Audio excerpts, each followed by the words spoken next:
Today, we're diving into something almost no one in mainstream pediatrics really fully explains, and that's reflexes. I'm Cathy Meehan with the Meehan Mission Podcast, and my special guest today is Dr. Laura Hanson. She is a wealth of knowledge, and she's with connectmybrain.com. So we're talking about reflexes. So not just like those ones you get at a checkup where they hit your knee and your leg bounces up, but those early automatic movement patterns that literally build the brain. We're actually going to do something special. We're breaking this into a 3-part series. And so today we are going to talk about withdrawal reflexes. And then we'll release part 2, which is primitive reflexes. And our final 3rd part of the series is postural reflexes. So get ready and take some notes. Share the podcast with your friends and people who are needing to know.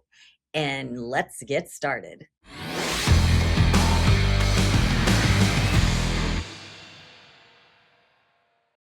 Hey everyone, and welcome to today's episode. Like we talked about, this is part 1 of our 3-part series, Reflexes, the Hidden Blueprint of Brain Development. And who better to tell us all about reflexes and what we need to know is Dr. Laura Hanson. Dr. Laura, thank you for joining us today. Oh, it's always a pleasure. And this is probably one of my favorite topics. So I'm happy to share some information with your audience. That is great. So really, what we just really need to start from the very beginning and talking about reflexes. And like I said, you are the best person to give us this information. And let's really start. Why do reflexes matter in the first place? Well, this is actually the beginning of the wiring of baby human. I can remember a long time ago when I first got this concept, and it'll be about our 3rd part that we get to, postural reflexes. And I said, well, wait a minute. If posture is out there, what comes before that? Mm-hmm. And then it leads you to, well, what comes before that? And reflexes are literally the earliest connections for baby human. So a lot of talk is out there about sensory motor. Mm-hmm. Reflexes precede sensory motor. In fact, when you're a baby inside the womb and you're reflexively moving different body parts, you're actually setting up what will become the sensory motor cortex on top of your brain. So always think of it. I love to talk about reflexes or development from this idea of dominoes. You know, people build those beautiful abstract pieces of dominoes, and then it only takes one little push and the whole thing comes down. Imagine what it would be like if one of those dominoes was actually out of place. The information or the force would stop. And then you could push it again, but there would always be that piece taken out. So what a great visual. So reflexes are that idea that are often overlooked, thought that, you know, they come in, they do something, they go away, and you never need them again. But you do. You need them to build the appropriate circuits. They all have different timelines, but even to kind of put some context into it, if something happened to you or me, we would go back into our brainstem and we would begin to relearn movement patterns, reaction to things in the environment, because it's the rudimentary place of all learning. So I remember back around 2004, my mom had a stroke, and I was working on her body one day, her left arm, and she had a right-sided stroke. So the left side of the body would have been impacted. And I remember getting in over her hand and literally She went right into a palmar reflex. So remember when babies are just little bitty babies and you put your finger into their hand, they just The little grip. reflexively. Mm-hmm. Yes. Mm-hmm. So you go back into these in various parts of time because it's a way that the central nervous system actually knows how to learn. So It's so so go amazing. ahead. I just want to stop right there because that is so amazing when you think about just how important early development is. It's not after the baby's born. We are No. talking such early development in those basic little steps. It's so important. Well, Bruce Lipton actually talks about whatever's going on with mom and dad a few weeks before conception will also shape conception. And he termed the phrase conscious parenting. Okay. We've got to be aware of what it is that we're doing before we ever conceive these babies, because it starts immediately, the shaping of their central nervous system. Which we could go into a whole nother segment Oh, about yeah. prenatal care before you even conceive. Oh, So, yeah. That's a big yeah, one too. yeah. Absolutely. But the reflexes part, just the neurodevelopment of the little tiny baby. Yes. Well, continue with that and keep Okay. educating us. So this is the first part is actually called the withdrawal reflexes. So Okay. that's what we're going to focus on here in part 1. I personally think this is one that many different therapists are really not trained in. Over the years, I will ask parents, well, did you do the withdrawal reflexes? And they go, I don't know what that is. And then they'll ask the person that they were working with, did you do the withdrawal reflexes? And they go, I don't know what that is. So the very first thing that baby human learns is how to defend itself. Now, that sounds kind of, wow, a little baby in a womb defending itself. But it's primal. We have to know how to protect ourselves. Okay. So think about what's in the womb. This is amniotic fluid and a baby. That's it. Now, amniotic fluid is going to create ripples. It's going to create vibration. It's going to over that baby, but it's a very light touch world, right? Unfortunately, some therapists out there, they use hard brushes and they connect the withdrawal reflexes to that hard brush because one of the therapies is brushing, but it's all done with very light touch. And light touch is a neurological track. Vibration is a neurological track. Pressure is a neurological track. All of these things are going on simultaneously, building the central nervous system so that you're aware innately of your surroundings. And we're going to really build on this in our little episode here. So baby human, even if its own thumb is coming towards its mouth, it's going to pull away because it's perceiving, I'm training right now. I'm learning how to come away from something. Babies can hear in the womb.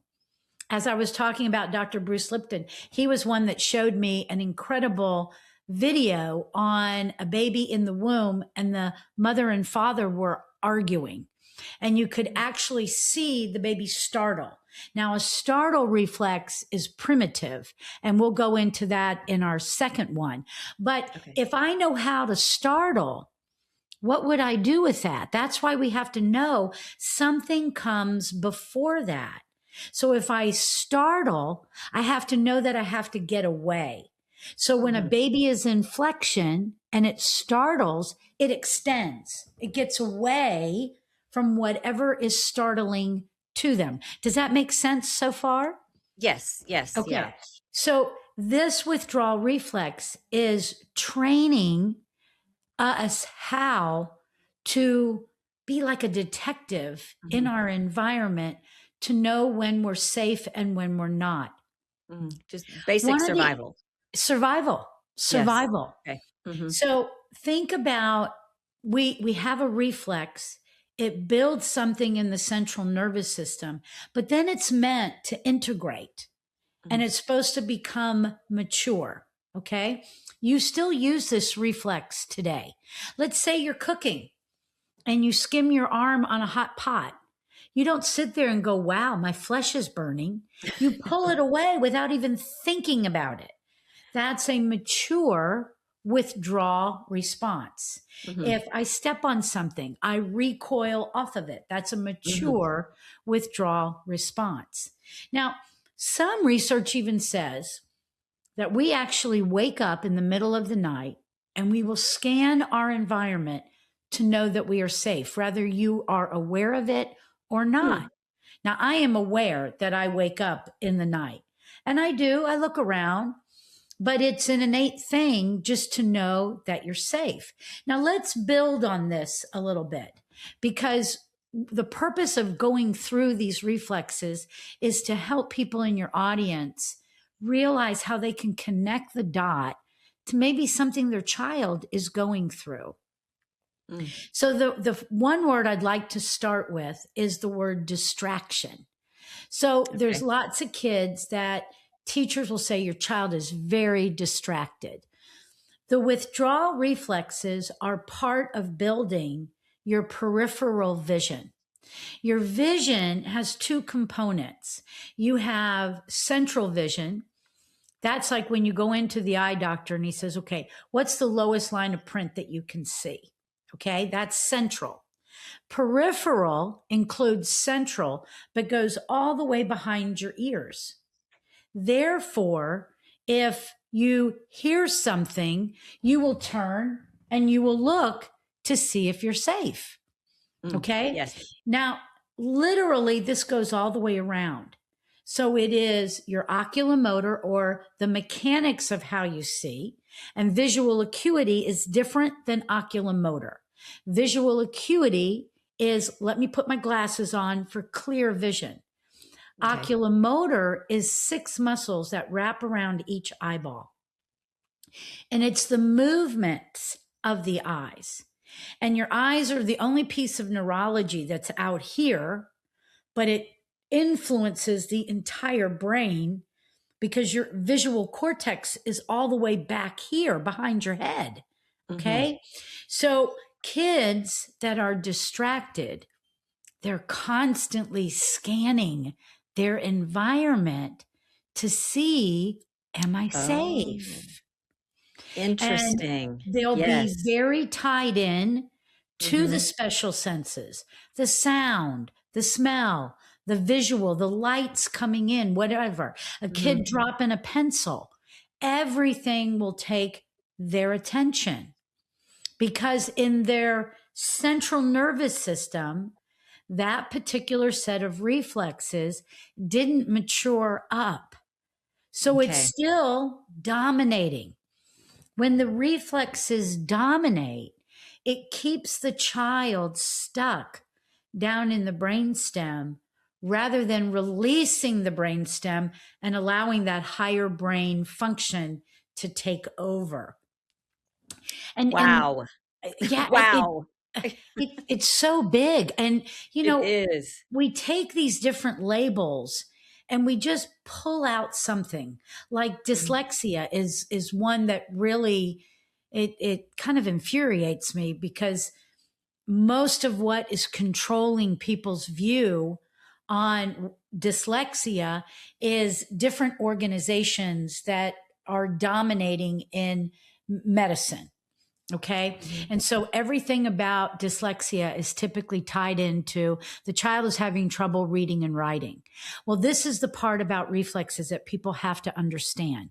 It is not an automatic guarantee that you're going to grow up and read and write.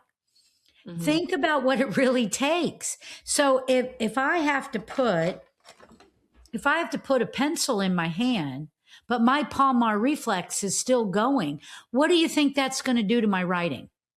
Yeah, it's not If gonna my make it eyes, very legible, right. right? Excuse me. Mhm. If my oculomotor is just constantly scanning a room to know that I'm safe, how are you going to read? Yeah. So we have to come back to the basic principles of how we actually get wired up Yeah. and what is needed. And so the withdrawal reflex is incredibly important. You have to know how to come away from something. Now, Mhm. it's also about brain waves. Mhm. You have two primary functions in your brain: reward and inhibit. Okay. Mhm. You have lots of brain waves, but you either go towards something or you come away from it. So Okay. even in neurofeedback training, we're either enhancing Mhm. connection, we're dampening where there might be too much, but those influences of brain function are also coming from this reflex. And if Mhm. you do not have the reflex, integrate it correctly, you don't know how to put the brakes on. You're just Yeah. like a running train on the track. Yeah. And I do wanna go back just a tiny bit when you were talking about dyslexia. So really dyslexia is a symptom of something, Yes. And right? it's, So and really we're gonna work backwards and find out, was it something to do with reflexes, and can we retrain the brain? I guess, is that where you go with some type of a exactly. diagnosis, or you recognize a symptom in a child and then Yes, you work exactly. backwards? So Mhm. just briefly, and we'll go a little deeper in the second part, but Okay. asymmetrical tonic neck reflex is a Mhm. primitive reflex. So they have categories. So this one that we're talking about today is the withdrawal, to Okay. realize that we've been hardwired to know how to come away from something. Okay. Mhm. But then there's a transition. And boy, we'll really highlight that one in our next Yeah, little that'll be so presentation. exciting how this builds on It one does. another. Yeah. Exactly right. It Mhm. builds. So Mhm. then you go through a transition and then you go into the primitive reflexes. One of the primitive reflexes is asymmetrical tonic neck reflex. Mhm. That's when the baby is here, turns its head, and the arm and leg reflexively go out on that side. And it splits you right down the middle.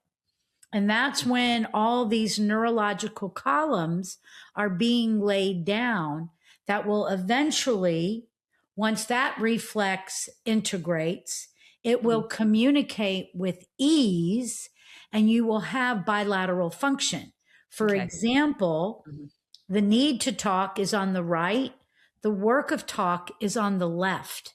So you have to have the right timing to have a conversation. You have Mhm. to have the right steps met to get your language centers going. Mhm. And then you pull together that inhibition of AT and R, and you then can have the proper communication. But Mhm. lots of children that are dyslexic, Mhm.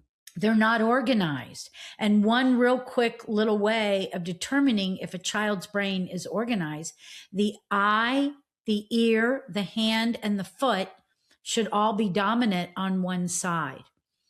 The Hmm. child that has an ear over here and an eye here and a hand, that's mixed laterality. That means I did not get organized up there. And so Wow. that's Okay, what interesting. that's what creates the problems with reading and writing. And a true Uh-huh. dyslexic child, that's the reason why Mm. reading and writing is so hard. Their brain isn't organized. Mhm. And you only have a window to try to really correct that. Because by the time the child gets to be 8.5 years old, Mhm. they've already gone through a lot of adaptation, and Mm. sometimes forcing those kinds of switches, that too can be a little overwhelming for a nervous system. Mhm.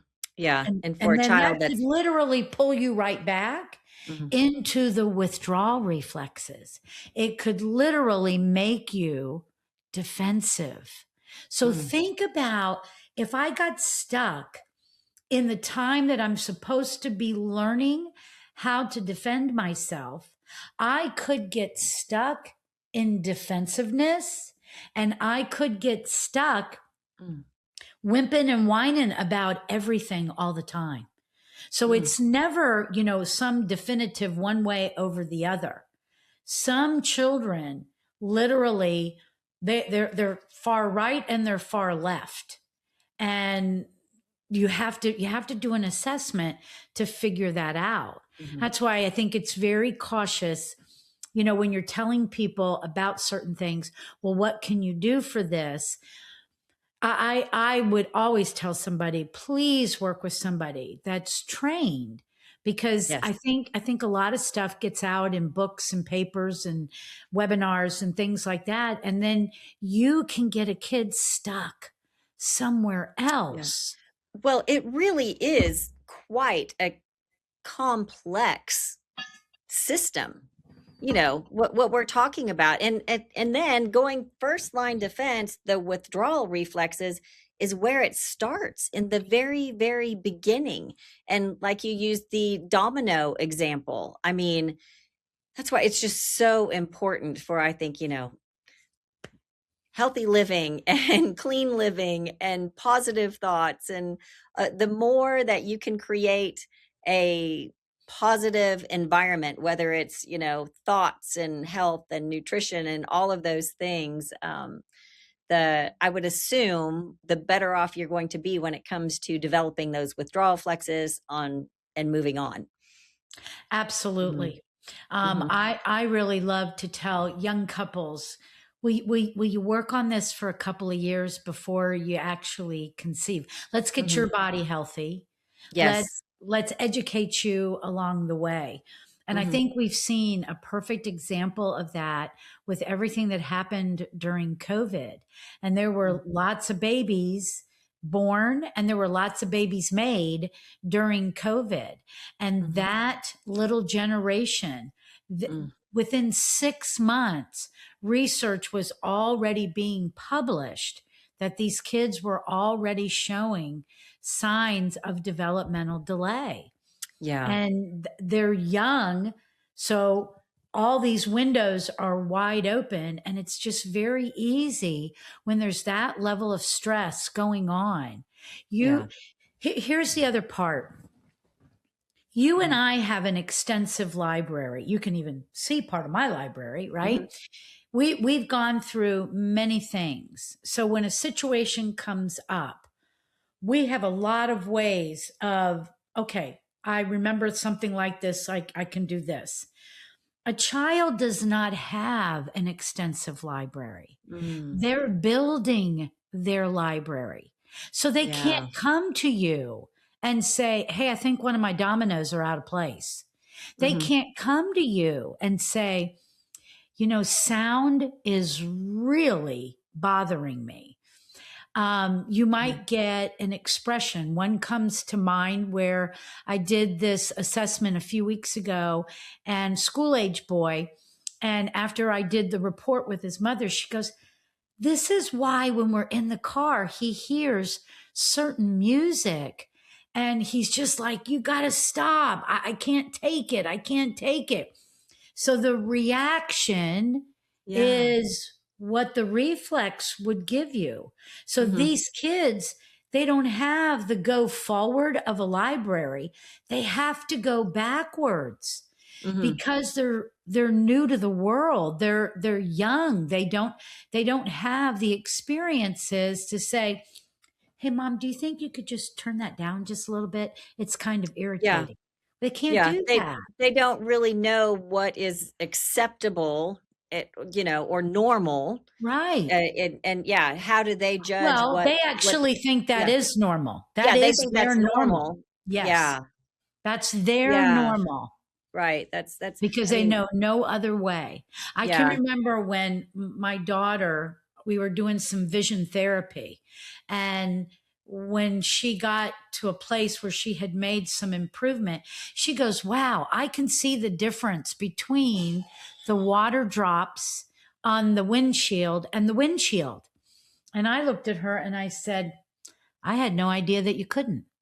Right, right. No, I did the same thing when I got contacts as a middle schooler, and I remember walking out of the office, the doctor's office, with my contacts in, and I told my mom, I was like, "What? There's leaves on trees?" I just thought it was a brown stick and this green blob, and I was like, "What? There's leaves on trees." And but to me Wow. it was normal. So like sitting in school and looking at the chalkboard, that's really what made me have to go get my eyes examined. And it was because everything was blurry and it was getting very difficult. And so it was a matter of getting my eyes, but I thought it was normal that everything was blurry. That's what Yeah. it is for every Hmm. child. Now, Yeah. just one more little example. I don't ever want anybody to think that this only happens to kids. Hmm. So I was working with an adult woman, and how she came to me, I'm not sure, because she was scared to go out of her house. That Mm. is a classic example of being locked in your brainstem and the withdrawal reflex being so inundated that it would literally impact your ability to step outside. So Oh. she had to get somebody to drive her to the office, but I Mhm. wanted to do this therapy with her. And she was standing in the foyer. I'll never do it like this again, because what was right behind her was half a flight of stairs. Oh. But you know how you feel when somebody gets really close to you? You Mhm. feel them.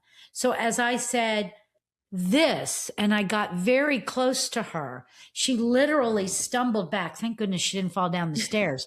But that is a classic response of an adult still living in a state that withdraw is Mhm. really their only perception. Mm. So Yeah, this can that happen to a kid. It can happen after a heart attack, a stroke. It can mhm, happen. It could have been your whole upbringing. mhm, and you've just never gone past that.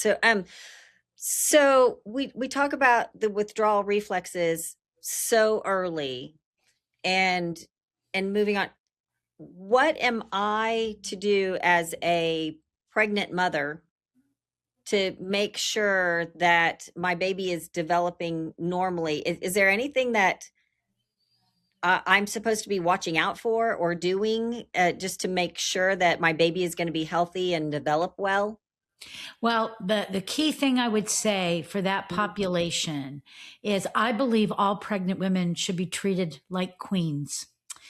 I think sometimes as pregnant women, we try to do a lot, and it's our Mm, culture, and really having a very down regulated system that knows mm. how to relax. I think that is Wow. one of the most important things Mhm, outside of, planning your pregnancy, making sure your body is well. But talk to your baby, rock your baby while your baby's in your belly. mhm, That's the vestibular system. mhm. If there's any red flag, make sure you talk to somebody, and your audience is always welcome to reach out to me. I've had several cases over the last few years where I found out that the babies were never moving in the womb. And Mm, we want to get that baby moving, because those are neurological connections every mhm. time they move. So that's a very big part of development. And then, of Yeah. course, a non-interrupted delivery. Mhm, You got to plan that delivery. That is part of the, coming into the world. And we're all born, nobody got to bypass that.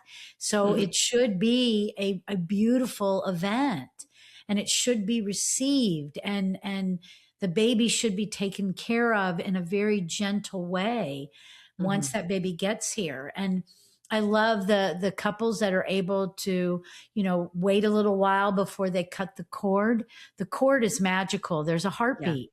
and it will tell you when I'm ready, to disengage and be on my own from you as a baby. That heartbeat will stop. And, it's just, we do everything so fast, and Yeah. we need to slow down. We Yeah. need to slow down. Yeah, the word that keeps going through my mind is nurturing. So just Yes. really nurture the baby while it's in the womb. Nurture yourself as a pregnant Yes. mother.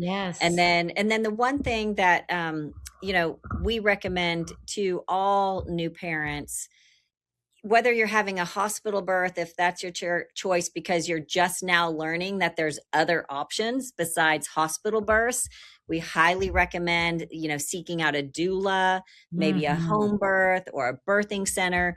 But the number one thing is delayed cord clamping. Yes. And Yes. and that is it. That is, of all the list of everything on your birth plan, if you can request delayed cord clamping, Yeah. that will probably be one of the most beneficial things that you can do for your child. And it's because a lot of hospitals, they don't even recognize that. Oh So no, exactly. Because yeah. we're in a hurry. When you go into a Yeah, hospital, they're in a that hurry. room is a timed event, and you have Yes. to realize that, Mhm. So you Well, have to advocate for yourself. but they're also not educated in the benefits of delayed Absolutely. cord clamping. Absolutely. Yeah. Which is, that's a whole nother story on that. But I forgot, really, it is a timed procedure. And Mhm. the sooner you get out, the sooner they can bring the next person in. So we gotta watch that. We gotta watch that. So, but yeah, nurture your baby, nurture the mom. I love the idea of slowing down, which Mhm. I think that is great advice for For absolutely everybody. everyone. Everyone. Absolutely. Yes, everyone. Absolutely. I'm even taking that advice Me myself, which too. is, Me yeah, too. Me which too. it's been very difficult. Well, as far as like the reflexes and how that develops for the baby's brain, what other significant information do new parents and moms need to know about the withdrawal reflexes? Well, if you're look at your baby, let's say Mhm, your baby's here now, okay? So if your baby is overreactive, I think mhm, colic is a very good example to really understand that's vagus nerve irritation. mm, Vagus nerve is a cranial nerve, so it's in your brain stem. And all of us, when we're born, we are brainstem dominant. We are fully formed, but we are not fully functioning. We are mm, in our brainstem. And lots of times, handedness when the baby's being pulled out, or if it did happen to be a C section or instrumentation was used, those are even more classic things that can happen to that vagus nerve. But a baby that cannot be consoled is a very big sign that mm. my central nervous system, it's irritated. A Yeah. baby that is not sleeping in a rhythmic pattern. You get some parents that will say, "Oh, we're so lucky. Our newborn is sleeping 8 hours a night." That's a huge red flag. So Mhm, we can have an over aroused system, like an irritated vagus nerve, and it would look like colic, unconsolable. But you can mm, have an under aroused central nervous mm, system where the baby is not waking up rhythmically. mhm. Newborn babies should wake up every 2.5 to 3 hours to feed. So Right. we don't Yes. want over sedation or Mhm, under sedation, right? We want to be able to see the proper steps that that baby is going through. A mhm, baby that cannot lay on their belly comfortable enough, that is probably a lot to do with the back of the head. But again, if I can't do something that I'm innately designed to do, where am I going? I'm going backwards. I'm going mhm. into my brainstem, right? Okay. And I will get myself locked back into those earliest reflexes. Mhm. Yeah. Which is even all the more important reason to get your newborn baby hands on, maybe with a chiropractor or somebody that deals with newborn babies, I mean, we highly recommend for people to take their babies to a chiropractor. So Yes. yeah, and there and you can find them specifically, people that work with newborn babies. Yes, Yeah. absolutely. We have a lot of extended credentialing in our Mhm. field. Mhm. And I know I've done every bit of it and will continue to even do more. So that's what I would tell you is just Mhm. find somebody that has done extended work. And if you Mhm. ever need help finding somebody, reach out. I'll be happy to help you and guide you to different directions where you can find where people with extended credentialing are actually listed. Mhm. Yeah, that's great. Yes. And we have resources at Mindset Kids too. And Oh, good. your website is connectmybrain.com. Connectmybrain.com. Connectmybrain.com. I highly, highly recommend people research and find information with your group too, because you have been such a blessing. And I'm so glad that we got to meet each other and that Me we get to too. do Me too. these Yeah. series because it's so important to just really help educate parents. We say be the Nobody's scientist telling of your own anybody health. about this stuff. Yeah. Yeah, and I really think, we've been taught that, oh, we're so busy, we have so many things to do, we just take our child to the pediatrician. I mean, Mhm. it's a propaganda thing. That's what mainstream medical really wants us to do is, you've had the baby, okay, so then now you have to go and do your, 1 week checkup, and then you get there, and then you have to do a 6 week checkup. And the issue is not all pediatricians are good. That's all I'm going to say. I would agree with that. Yeah. So they're not as naturally holistically minded as a lot of practitioners, which is why we do recommend going to see a chiropractor with newborn babies. And just, the bond that they have is completely different now. That's my little spiel on pediatricians. If you want more information on that, you can go find one of my other podcasts. So Well, the way I always describe it too is what tools does the person you're going to go see, what tools do they have in their bag? mm, Right? yeah. Is it just a stethoscope? Is Hmm. it just an otoscope? What else can they do Hmm. besides look at things and then write a prescription? And it's interesting to me because it was about, oh gosh, like 20 years ago. The American Pediatric Board or Hmm. Association, they even said that the majority of ear infections are viral, not bacterial. So if they came out and said that, why are we still giving antibiotics every single time a kid has an ear infection? If we look at Well. the development of a child, which nobody goes Mhm. over this with anybody, you have a round head when you're born. Mhm. By age 1, you have a chin, which means between newborn to 1, that eustachian tube that's horizontal goes this way, it goes at an angle. And Mhm. so kids that had anything that went on during the birth process or in utero, if those plates of the cranium aren't moving like they're supposed to, the eustachian tube doesn't flow. And Mhm. that's the classic ear infection. So, yes, a chiropractor who works with children works on the cranium, works on the little Mhm. neck, and before you know it, everything is flowing exactly the way Everything's it's meant flowing. Yeah. to Okay. without disrupting the gut. Yeah. And I have to plead guilty because 20 something years ago I was a pharmaceutical rep and I sold antibiotics for ear infections for kids. And you know what we did? We walked in with a little, pamphlet said, "Here, doctor, if your patient has this symptom, this symptom, this symptom, prescribe this medication." See, it's And like that a was it. book. It's like a That was book. it. That's That was it. it. It was no critical thinking. It was no, is it viral? Is it bacterial? It was like, do they have these symptoms? Give them this. And sorry, everybody, I do not do that anymore. I seek critical thinking physicians, and that's where, that's where you need to, which you can fire your pediatrician, by the way. Yes, you Just can. reminder everyone that if, Yeah. if you're hitting resistance, or you are wanting alternatives, like natural solutions and things like that, and they are not listening to you as a parent, just remember that you can fire your pediatrician. So Yeah, there we go. you can. Okay. All So right.